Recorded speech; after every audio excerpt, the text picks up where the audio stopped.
springtime, a time for renewal, a time for new hope. Hope that this summer better be better than last summer, and hope that if I have property beside a riverbed, it isn't going to be destroyed by flooding. Wait a minute, didn't I say that just the other day? Hi, I'm Chris May, writer, producer, and host of This Day in Weather History from the Weather Network in Canada. Hope was never a luxury for anyone in Quebec who were affected by the flooding that either damaged or totally washed out 760 roads and highways this day in weather history. By the next day, April 30th, 2019, 9,070 homes and 273 businesses were flooded, and as a result, there were now 12,000 people displaced.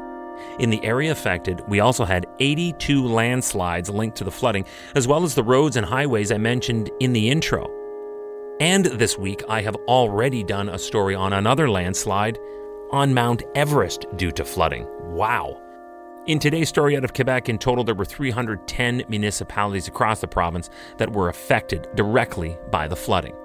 Yes, the 2019 spring flooding disrupted thousands of lives, and not solely because of the scale of the flooding, but for its after effects, some of which are still being felt today. So, what happened? What do you think happened? A catastrophic, calamitous convergence of worst-case scenarios is what happened. You had a very snowy and exceptionally cold winter that preceded this season. Because of the cold and the dense snowpack, you had frozen ground, like frozen solid, as in no absorption, like concrete. So when it rains on pavement, let me ask you, how much rain gets soaked into that surface? Think about it. That's right. And the same thing happened here. Remember that this day in weather history can be enjoyed a number of ways. Right now, you are listening to the full version of today's story on your favorite podcast provider, but there is also the daily podcast video short. They are shot right here in my podcast recording studio, so you get that perspective, and oftentimes they will include visuals from that day's event, from when it happened, in weather history.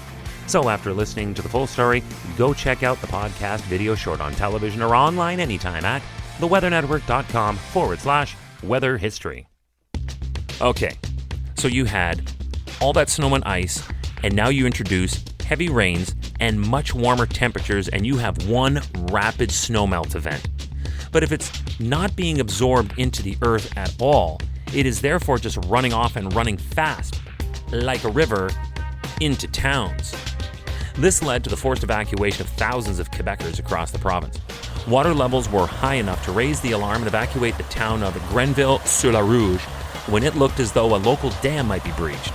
That fear was stoked by the April 27th breach of a dike in Saint-Marthe-sur-le-Lac, and that too led to a full evacuation. The Insurance Bureau of Canada, the IBC, said that the damage linked to the flooding in Quebec, that was reported through filed claims, totaled $185 million. But it could have been so much worse following the events that took place on this day in weather history. Hey, do you like the podcast? We'd love to hear from you. If you have an idea, go right now to wherever you're listening to me and rate us if you would, please. It's on a 5-star system, and we would love as many stars as you can afford. So rate us, but then also review us. This way we can always stay on top of how you'd like to see the show evolve. Then remember to subscribe to this podcast. Click the subscribe or follow button right there on the very same podcast homepage you're listening on. You'll be immediately reminded that the next day is ready to listen to, and you also have access to every episode in the archives. It dates back to June 1st of 2020, so there is a lot that we got to get caught up on this day in weather history. Tomorrow is April 30th, and we're hitting the one river in Canada that makes the news on the Weather Network every year around this time, the Red River. And it has an interesting story, the Red River, and I'll outline for you the tragedy that unfolded on both sides of the Canadian-American border tomorrow on this day in weather history with me, your host, Chris May.